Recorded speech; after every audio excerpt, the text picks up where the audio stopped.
Dream bakes ലൈറ്റ്സിൻ്റെ ഈ പുതിയ വീഡിയോയിലേക്ക് എല്ലാവർക്കും സ്വാഗതം. ഇന്നത്തെ വീഡിയോയിൽ ഞാൻ നിങ്ങൾക്ക് പരിചയപ്പെടുത്തി തരുന്നത് ടോക്കിയോയിലെ അസാകുസ സെൻസോജി ടെമ്പിളാണ്. ഇത് ഇവിടുത്തെ ഓൾഡസ്റ്റ് ടെമ്പിൾ എന്നാണ് അറിയപ്പെടുന്നത്. ഇത് വളരെ ഫേമസ് ആയിട്ടുള്ള ഒരു ടൂറിസ്റ്റ് സ്പോട്ടാണ്. ഏകദേശം 30 മില്യണോളം വിസിറ്റേഴ്സ് എവറി ഇയർ ഇവിടെ വരുന്നുണ്ടെന്നാണ് പറയപ്പെടുന്നത്. അസാകുസ ടെമ്പിളിൻ്റെ പ്രതിഷ്ഠ എന്ന് പറയുന്നത് കാനോൻ എന്ന് പറയുന്ന ഒരു ദൈവമാണ്. ഇതിന് പിന്നിൽ പ്രചരിക്കുന്ന ഒരു കഥയുണ്ട്.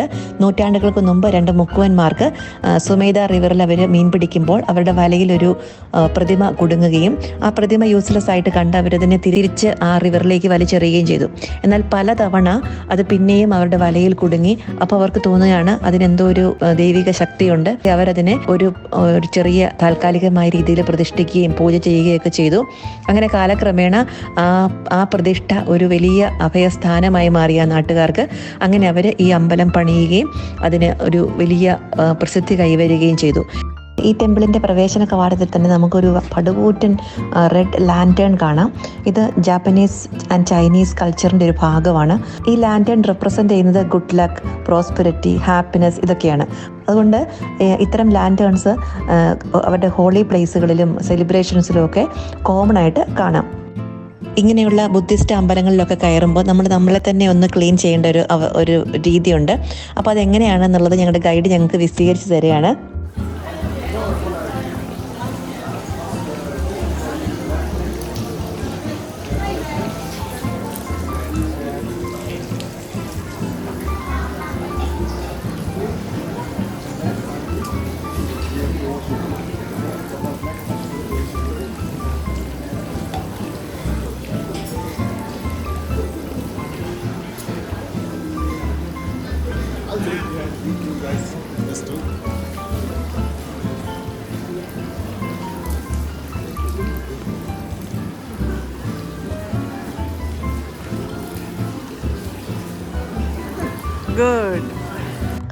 അതുപോലെ തന്നെ ഈ അമ്പലങ്ങളിലൊക്കെ കയറിയിട്ട് പ്രാർത്ഥിക്കുന്നതിന് മുമ്പ് എന്താണ് ചെയ്യേണ്ടതെന്നും അദ്ദേഹം ഞങ്ങൾക്ക് കാണിച്ചു തന്നു.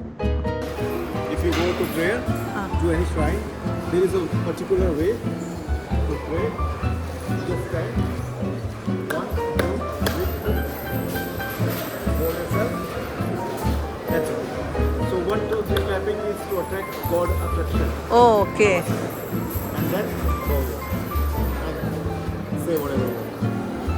അതായത് 3 പ്രാവശ്യം ക്ലാപ്പ് ചെയ്യുക. ആ ക്ലാപ്പ് ചെയ്യുന്നത് ദൈവത്തിൻ്റെ ശ്രദ്ധ നമ്മളിലേക്ക് തിരിക്കാൻ വേണ്ടിയാണ്. അതിനുശേഷം പ്രാർത്ഥിക്കുക. ഇവിടെ അമ്പലത്തിൻ്റെ മുൻവശത്തായിട്ട് ഇൻസെൻസ് ഒക്കെ കത്തിക്കുന്ന ഒരു സ്ഥലമുണ്ട്. അപ്പോൾ അവിടെ നിന്ന് വരുന്ന ഈ പുക എന്ന് പറയുന്നത് ഒത്തിരി ഗുണഗണങ്ങളുള്ളതാണ്. ഇത് ശ്വസിക്കുന്നത് കൊണ്ടും നമ്മുടെ ബ്രെയിനിനൊക്കെ ഉണർവും മനസ്സിനും ശരീരത്തിനും ഒക്കെ ഒരു ഫ്രഷ്നെസ്സും ഒക്കെ കിട്ടുമെന്ന് പറഞ്ഞ് പ്രത്യേകിച്ച് കുട്ടികളുടെയൊക്കെ എക്സാമിൻ്റെയൊക്കെ സമയത്ത് അവർ വന്ന് ഈ പുക അങ്ങനെ ആവഹിച്ച് പ്രാർത്ഥിച്ചിട്ടൊക്കെ പോകാറുണ്ട്. നമ്മുടെ പള്ളികളിലൊക്കെ മെഴുകുതിരികളൊക്കെ കിട്ടുന്നത് പോലെ ഇവിടെ നമുക്ക് ഇത് വാങ്ങിച്ചിട്ട് കത്തിച്ച് നമുക്കവിടെ വയ്ക്കുകയും ചെയ്യാം. ഇവിടെയുള്ള വേറൊരു ഇൻട്രസ്റ്റിംഗ് സംഭവം എന്താണെന്ന് വെച്ചാൽ ഒമിക്കുജി എന്ന് പറയപ്പെടുന്ന ഒരു ഫോർച്യൂൺ പേപ്പറാണ്. ഇത് ഇവരുടെ വിശ്വാസം എന്താണെന്ന് വെച്ചാൽ ഇവിടെ ഒന്ന് പ്രാർത്ഥിച്ചതിന് ശേഷം ഒരു 100 യെന്നിൻ്റെ ഒരു ഓഫറിങ് ഇട്ടിട്ട് നമ്മളൊരു സ്റ്റിക്ക് എടുക്കുന്നു. ആ സ്റ്റിക്കിലൊരു നമ്പർ കാണും. ആ നമ്പറുള്ള ബോക്സ് ഓപ്പൺ ചെയ്ത് കഴിയുമ്പോൾ അതിനകത്ത് നമ്മുടെ ഫോർച്യൂൺ എഴുതിയ ഒരു പേപ്പർ ആണ് നമുക്ക് കിട്ടുന്നതെന്ന്. അപ്പം ഒരു ഫണ്ടിന് വേണ്ടിയിട്ട് ഞങ്ങളുടെ കുട്ടികളൊക്കെ ഇത് എടുത്തു. അപ്പം ചിലർക്ക് ബാഡ് ലക്ക്, ചിലർക്ക് ഗുഡ് ലക്ക് അങ്ങനെയൊക്കെ കിട്ടി. അപ്പോൾ ബാഡ് ലക്ക് കിട്ടുന്നവരെന്ത് ചെയ്യുന്നത് വെച്ചാൽ ഈ പേപ്പർ ചുരുട്ടി അവിടെ കെട്ടിയിട്ടിട്ട് പോകും. അപ്പോൾ അത് പിന്നീടുള്ള അവരുടെ പ്രാർത്ഥന കാരണം അത് ശരിയായി വരും എന്നൊക്കെയാണ് അവിടുത്തെ വിശ്വാസം. എന്തായാലും എവിടെയും കണ്ടിട്ടില്ലാത്ത ഒരു ഇൻട്രസ്റ്റിംഗ് ആയിട്ടുള്ള ഒരു കാര്യമായിരുന്നു ഇത്. അങ്ങനെ അസാകുസ ടെമ്പിളിൽ നിന്നും ഇറങ്ങി അതിൻ്റെ പരിസരത്തുള്ള ഷോപ്പിംഗ് മാർക്കറ്റിലൊക്കെ ഒന്ന് കറങ്ങി കുറച്ച് ഷോപ്പിംഗ് ഒക്കെ നടത്തി ഞങ്ങൾ ലഞ്ച് കഴിക്കാനായിട്ട് പോയി. ഇന്ന് ഞങ്ങൾ ലഞ്ചിന് കഴിച്ച മെയിൻ ഫുഡ് എന്ന് പറയുന്നത് ജാപ്പനീസ് നൂഡിൽ സൂപ്പ്, അതായത് റാമൻ, അതുപോലെ കരാഗെ, ജാപ്പനീസ് ഫ്രൈഡ് ചിക്കൻ. ഇത് രണ്ടും നല്ല ടേസ്റ്റി ആയിരുന്നു. ഈ ഫ്രൈഡ് ചിക്കൻ എന്ന് പറഞ്ഞാൽ ജാപ്പനീസ് റൈസ് വൈനിലും സോയാ സോസിലും ഒക്കെ കോട്ട് ചെയ്ത് ഉണ്ടാക്കുന്നതാണ്, ഡബിൾ ഫ്രൈ ചെയ്യുന്നതാണ്. അതുകൊണ്ട് പുറം നല്ല ക്രിസ്പി ആയിരിക്കും, അത് നല്ല ജ്യൂസി ആയിരിക്കും. അതുപോലെ റാമനിൽ യൂസ് ചെയ്യുന്ന നൂഡിൽസ് എന്ന് പറഞ്ഞാൽ അത് കംപ്ലീറ്റ്ലി മെയ്ഡ് ഫ്രം വീറ്റ് ആണ്. ജാപ്പനീസ് ഫുഡ് ആണെങ്കിലും അതിൻ്റെ ഒറിജിൻ ചൈനയിൽ നിന്നാണ്. ഇനി അടുത്തതായിട്ട് ഞങ്ങൾ വിസിറ്റ് ചെയ്യാൻ പോകുന്നത് ജപ്പാനിലെ തന്നെ ഏറ്റവും ടോളസ്റ്റ് ആയിട്ടുള്ള ഒരു ടവറിലേക്കാണ്. ഇതിന് പറയുന്നത് ടോക്കിയോ സ്കൈ ട്രീ എന്നാണ്. ഇത് ആക്ച്വലി ഒരു ബ്രോഡ്കാസ്റ്റിംഗ് റേഡിയോ സ്റ്റേഷനാണ്. അതുപോലെ ഒരു ഹയസ്റ്റ് ഒബ്സർവേഷൻ ടവറുമാണ്. അപ്പോൾ ഇവിടെ നിന്ന് നോക്കുമ്പോൾ നമുക്ക് ടോക്കിയോയുടെ ഒരു 360 ഡിഗ്രി വ്യൂ ആണ് കിട്ടുന്നത്. അപ്പോൾ അതിൽ ഏറ്റവും ടോളസ്റ്റ് ടവർ എന്ന നിലയിൽ അതിനൊരു ഇത്തിരി ഇമ്പോർട്ടൻസ് ഉള്ളതുകൊണ്ട് ഞങ്ങൾ അതിൻ്റെ മുകളിലൊന്ന് കയറാനായിട്ട് പോവുകയാണ്. ഇതിൻ്റെ കൺസ്ട്രക്ഷൻ സ്റ്റാർട്ട് ചെയ്ത് 2008 അത് കംപ്ലീറ്റ് ആയത് 2012 അപ്പോൾ ഹൈറ്റ് വെച്ച് നോക്കുവാണെങ്കിൽ ഇതിനൊരു 634 മീറ്റർ ഹൈറ്റ് ഉണ്ട്. ഹൈ സ്പീഡിൽ പോകുന്ന ലിഫ്റ്റിൽ കയറി ഞങ്ങൾ അതിൻ്റെ ഫസ്റ്റ് ഒബ്സർവേഷൻ ഡെക്കിലേക്ക് പോവുകയാണ്. അത് 350 മീറ്റർ ഹൈറ്റിലുള്ള ഒബ്സർവേഷൻ ഡെക്ക്. ടോക്കിയോ സിറ്റിയുടെ സൗന്ദര്യം ഉയരത്തിൽ നിന്ന് ആസ്വദിക്കാനായിട്ട് നേരത്തെ തന്നെ ആൾക്കാർ വന്ന് അവിടെ നിറഞ്ഞിട്ടുണ്ട്. അതുപോലെ ഇത് ടോക്കിയോ സ്കൈ ട്രീയുടെ ഒരു മിനിയേച്ചറാണ്. അപ്പോൾ ഇതിൽ നമ്മൾ നോക്കുകയാണെങ്കിൽ ഇത് ഫസ്റ്റ് ലെവലിലാണ് ഇപ്പോൾ നമ്മൾ വന്നിരിക്കുന്നത്. ഈ ഒബ്സർവേഷൻ ഡെക്കിൽ നിന്ന് നോക്കുമ്പോൾ ടോക്കിയോയുടെ ശരിക്കും അതിശയിപ്പിക്കുന്ന ഒരു വ്യൂ തന്നെയാണ് നമുക്ക് കിട്ടുന്നത്. കേവലം 350 മീറ്റർ ഉയരത്തിൽ നിന്ന് നോക്കുമ്പോൾ തന്നെ പൊട്ടുപോലെ കാണുന്ന അമ്പരചുംബികളായ കെട്ടിടങ്ങൾ. അങ്ങകലെ ഒരു വര പോലെ കാണുന്നത് സുമേധ റിവറാണ്. ഇനി മേഘങ്ങൾക്കിടയിലൂടെ കുതിച്ചുയരുന്നത് പോലെ അടുത്ത ലിഫ്റ്റിൽ കയറി 450 മീറ്റർ ഉയരത്തിലുള്ള ഒബ്സർവേഷൻ ഡെക്കിലേക്ക്. ഇവിടെ വന്ന് നിൽക്കുമ്പോൾ നമുക്കതൊരു പ്രത്യേകതരം അനുഭവമാണ്, ആകാശത്തെ തൊട്ട് നിൽക്കുന്ന പോലെ. ഉച്ചനേരമായിട്ടും മഞ്ഞിൽ പുതഞ്ഞു കിടക്കുകയാണ് ടോക്കിയോ നഗരം. അങ്ങകലെ മേഘങ്ങൾക്കിടയിൽ ഒരു പൊട്ടുപോലെ മൗണ്ട് ഫുജിയും ഞങ്ങൾ കണ്ടു. അങ്ങനെ ആകാശ കാഴ്ചകൾ കണ്ട് കുറേ സമയം അവിടെയൊക്കെ ചിലവഴിച്ചതിന് ശേഷം ഞങ്ങൾ താഴേക്ക് പോന്നു. താഴത്തെ ഫ്ലോർ എന്ന് പറഞ്ഞാൽ മുഴുവൻ ഷോപ്പിംഗ് സെൻറ്റേഴ്സാണ് അവിടെ. അപ്പോൾ അവിടുന്ന് കുറച്ച് ഷോപ്പിംഗ് ഒക്കെ നടത്തി അടുത്ത ലക്ഷ്യത്തിലേക്ക്. ഇനി ഞങ്ങൾ പോകുന്നത് വളരെ സ്പെഷ്യലായിട്ടുള്ള ഒരു സ്ഥലത്തേക്കാണ്. ടോക്കിയോയിലെ ടീം ലാബ് പ്ലാനറ്റ്സ് എന്ന് പറയുന്ന ഇൻ്ററാക്റ്റീവ് ഡിജിറ്റൽ ആർട്ട് മ്യൂസിയം. സയൻസിൻ്റെയും ടെക്നോളജിയുടെയും ആർട്ടിൻ്റെയും ഒക്കെ ഒരു മാസ്മരിക സമ്മേളനം എന്ന് വേണമെങ്കിൽ പറയാം. ഇതൊരു മൾട്ടിമീഡിയ എക്സ്പീരിയൻസ് ആണ്. In this museum, you will walk barefoot as you experience the artworks with your entire body. Your feet will get wet in some spaces. Please take off your socks and tights in the locker area. അങ്ങനെ ഷൂവും സോക്സും remove ചെയ്ത് free ആയി നമ്മൾ ഇതിലേക്ക് കിടക്കുകയാണ്. ആദ്യം തന്നെ നമ്മൾ വെള്ളത്തിലേക്കാണ് കാലെടുത്ത് വെക്കുന്നത്. ഒരു സ്ലോപ്പിൽ നിന്നും നല്ല ശക്തിയിൽ വെള്ളം ഒഴുകി വരുന്നു. നമ്മൾ ആ ഒഴുക്കിനെതിരെയാണ് ചവിട്ടി കയറേണ്ടത് മുകളിലേക്ക്. അപ്പോൾ ചെറുപ്പത്തിൽ നമ്മൾ തോട്ടിലൂടെയൊക്കെ വെള്ളത്തിനെതിരെ നടന്നു കയറുന്ന ഒരു ഫീലിംഗ് ഇല്ലേ, അതാണ് എനിക്ക് തോന്നിയത്. ഇത് ഇൻഫിനിറ്റി ക്രിസ്റ്റൽ യൂണിവേഴ്സ് എന്നാണ് പറയുന്നത്. ഒരേ ഡിസ്റ്റൻസിൽ ഒരേ ലെങ്ത്തിൽ തൂക്കിയിട്ടിരിക്കുന്ന കുറേ LED സ്ട്രിപ്പുകൾ. മിന്നി തിളങ്ങുന്ന ഒരു സ്ഫടികക്കൂട്ടിലാണോ നമ്മൾ നിൽക്കുന്നതെന്ന് നമുക്ക് തോന്നിപ്പോകും. അത്രയ്ക്ക് മനോഹരമാണ്.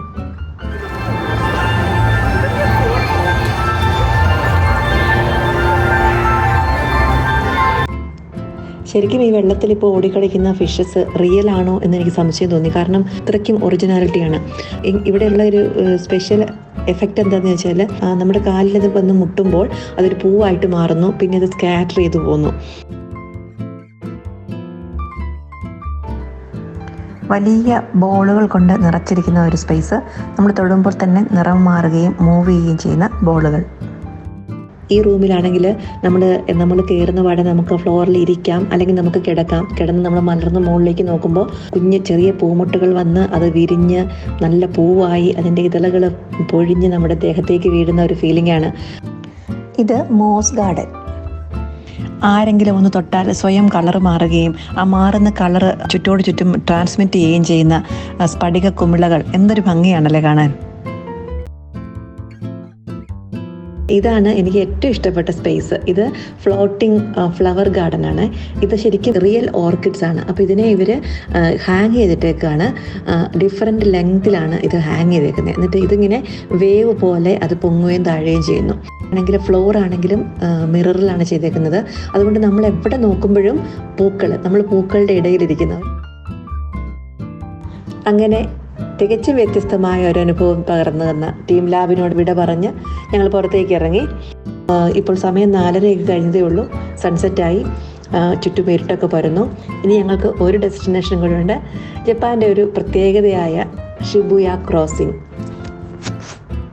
ടോക്കിയോയിൽ വരുന്ന ഓരോ ടൂറിസ്റ്റും മസ്റ്റായിട്ടും വിസിറ്റ് ചെയ്യുന്നൊരു സ്ഥലമാണ് ഷിബുയ ക്രോസിംഗ്. ഇത് ലോകത്തിലേക്ക് വെച്ച് ഏറ്റവും വലിയ ഒരു ക്രോസിംഗ് ജംഗ്ഷനാണ്. ഇവിടെ ഒരു 2 മിനിറ്റിലത്തെ ആ ക്രോസിങ്ങിൽ 3000-ഓളം ആൾക്കാരാണ് ആ ഒരൊറ്റ ക്രോസിങ്ങിൽ അങ്ങോട്ടും ഇങ്ങോട്ടും പാസ് ചെയ്യുന്നത്.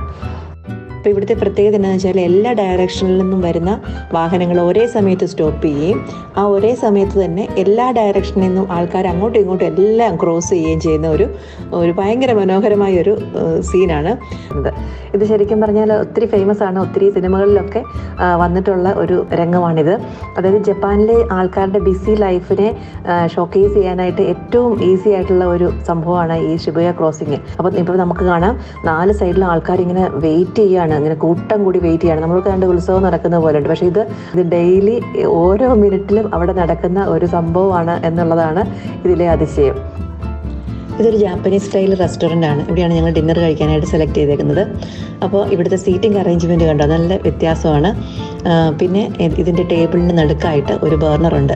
അപ്പോൾ അത് ഓണാക്കി തരും. നമ്മൾ വന്നതിന് ശേഷം അത് ഓണാക്കി വെക്കും. അപ്പോൾ പതുക്കെ അത് ഹീറ്റപ്പ് ആയിക്കൊണ്ടിരിക്കും. പിന്നെ നമ്മൾ ഓർഡർ ചെയ്യുന്ന മീറ്റും ബാക്കി ഡിഷസ് എല്ലാം വരുന്നു. അതിൽ മീറ്റ് നമ്മൾ അവിടെ വെച്ച് തന്നെ ബാർബിക്യൂ ചെയ്ത് കഴിക്കുകയാണ്. അപ്പോൾ വളരെ തിൻ സ്ലൈസിലായിട്ടുള്ള വാഗ്യൂ ബീഫാണ്. ഈ വാഗ്യൂ ബീഫ് എന്ന് പറഞ്ഞാൽ കുറച്ച് എക്സ്പെൻസീവ് ആയിട്ടുള്ള ബീഫാണ്. ഇത് ജാപ്പനീസ് നേറ്റീവ് കാറ്റിലിനെയും ഇമ്പോർട്ട് ബ്രീഡിനെയും തമ്മിൽ ക്രോസ് ചെയ്തിട്ട് ക്രിയേറ്റ് ചെയ്യുന്ന ഒരു ബ്രീഡാണ്. ഈ ബ്രീഡിനൊക്കെ അവർ സ്പെഷ്യൽ ഫുഡാണ് കൊടുക്കുന്നത്. അപ്പോൾ ആ ഫുഡാണെങ്കിലും വളരെ എക്സ്പെൻസീവ് ഒക്കെ ആയതുകൊണ്ടാണ് ഈ വാഗ്യൂ ബീഫ് ഇത്ര എക്സ്പെൻസീവും ഫേമസും ആകാൻ കാരണം. പിന്നെ അത് വളരെ ടെൻഡറാണ്, അത് ഭയങ്കര ഫ്ലേവർഫുള്ളാണ്. അപ്പോൾ ഇതൊക്കെ ഞാൻ ശരിക്കും പറഞ്ഞാൽ ബീഫ് കഴിക്കുന്ന ആളേ അല്ല. അപ്പം ഇതിനെക്കുറിച്ചൊക്കെ ഇങ്ങനെ കേട്ടപ്പം ഉറപ്പായിട്ടും ഒന്ന് ട്രൈ ചെയ്യണം തോന്നി. പിന്നെ ഇവിടെയാണ് ഈ ബീഫ് വളരെ തിൻ സ്ലൈസിലാണ് കൊണ്ടുവച്ചേക്കുന്നത്. അത് മാരിനേറ്റ് ചെയ്തതാണ്. ഇതിൻ്റെ സൈഡിൽ കിടക്കുന്ന ബ്ലഡൊന്നും അല്ല കേട്ടോ. അപ്പോൾ അതെടുത്ത് ഇതിൻ്റെ ഈ ഗ്രില്ലിൻ്റെ മണ്ടയിലോട്ട് വെച്ച് കുറച്ച് നേരം കൊണ്ട് തന്നെ അത് നന്നായിട്ട് കുക്കായിട്ട് കിട്ടും. അപ്പോൾ നമ്മളവർക്ക് എന്തിനാണ് ഈ ഫ്രഷ് മീറ്റ് കൊണ്ടൊന്ന് കുക്ക് ചെയ്ത് കഴിക്കേണ്ട കാര്യമുണ്ടോ? അത് കുക്ക് ചെയ്തതങ്ങ് കഴിച്ചാൽ പോരെ. ജാപ്പനീസ് ജനതയുടെ ഒരു ട്രഡീഷൻ്റെ ഭാഗമാണിത്. കാരണം അവരുടെ ഒരു രീതിയാണ് എല്ലാവരും ഒരുമിച്ച് കൂടി അവിടെ വെച്ച് തന്നെ കുക്ക് ചെയ്ത് എല്ലാവരും ഷെയർ ചെയ്ത് കഴിക്കുന്നു. ആ ട്രഡീഷൻ്റെ ഒരു പിന്തുടർച്ച എന്ന നിലയിലാണ് ഇത്തരത്തിലുള്ള റെസ്റ്റോറൻറ്റുകൾ അവർ ക്രിയേറ്റ് ചെയ്തിരിക്കുന്നത്. ഈ ഒരു ഫുഡിൻ്റെ പേര് ബിബിംബാപ്പ് എന്നാണ്. ബിബിംബാപ്പ്. ഈ ബൗളിൽ കുക്ക്ഡ് റൈസ്, അതിൻ്റെ മുകളിലായിട്ട് സീവീഡ്സ്, ഫ്രഷ് വെജിറ്റബിൾസ്, മീറ്റ് ഇങ്ങനെ ചെറുതായിട്ട് ചോപ്പ് ചെയ്തത്, പിന്നെ അതുപോലെ ഹാഫ് കുക്ക്ഡ് എഗ്, ഇതൊക്കെ ഉണ്ടാവും. ബിബിം എന്ന ഒരു വേർഡിൻ്റെ മീനിങ് മിക്സിങ് എന്നാണ്. ബാപ്പ് എന്ന് പറഞ്ഞാൽ കുക്ക്ഡ് റൈസ്. അപ്പോൾ ഈ കുക്ക്ഡ് റൈസും ബാക്കിയുള്ള ഇൻഗ്രീഡിയൻസും എല്ലാം നന്നായിട്ട് മിക്സ് ചെയ്തിട്ട് കഴിക്കാം. വളരെ നേരത്തെ പരിശ്രമത്തിന് ശേഷം ചോപ്പ് സ്റ്റിക്സ് കൊണ്ട് കഴിക്കാൻ പറ്റിയ സന്തോഷത്തിലാണ് ഞാൻ. ഞങ്ങൾ ജപ്പാനിൽ പോകുന്നുണ്ടെന്ന് പറഞ്ഞപ്പോൾ തന്നെ എൻ്റെ അടുത്ത് കുറേ പേര് ചോദിച്ചത്, നിങ്ങൾ എങ്ങനെ ഫുഡ് അവിടെ അഡ്ജസ്റ്റ് ചെയ്യും, പട്ടിണി ആയിരിക്കും അല്ലേ? അതുപോലെ ജപ്പാനിലാണ് പോകുന്നത്, ബസ്മതി റൈസും കുറച്ച് പിക്കിളും ഒക്കെ കയ്യിൽ കരുതിക്കോ എന്നൊക്കെ പറഞ്ഞവരുണ്ട്. ജാപ്പനീസ് ജനതയ്ക്ക് അവരുടേതായ ഒരു ഫുഡ് കൾച്ചറുണ്ട്.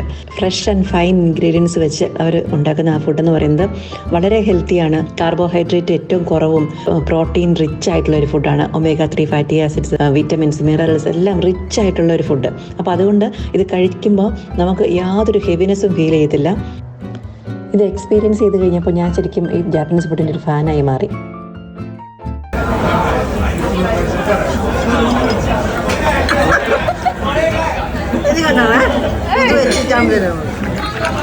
എന്നോടാ കളി.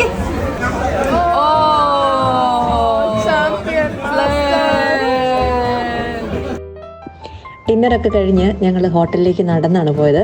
ഒരു 10-15 മിനിറ്റ് ദൂരം ഉണ്ടായിരുന്നു. എങ്കിലും നല്ല ക്ലൈമറ്റും നല്ലൊരു എക്സ്പീരിയൻസും ആയതുകൊണ്ട് ഞങ്ങൾ നടന്നു പോകാൻ തന്നെ തീരുമാനിച്ചു. അങ്ങനെ ഇന്നത്തെ വീഡിയോ ഇവിടെ അവസാനിപ്പിക്കുന്നു. ഇനി അടുത്ത വീഡിയോയിൽ കാണുന്നത് വരെ എല്ലാവർക്കും നന്ദി.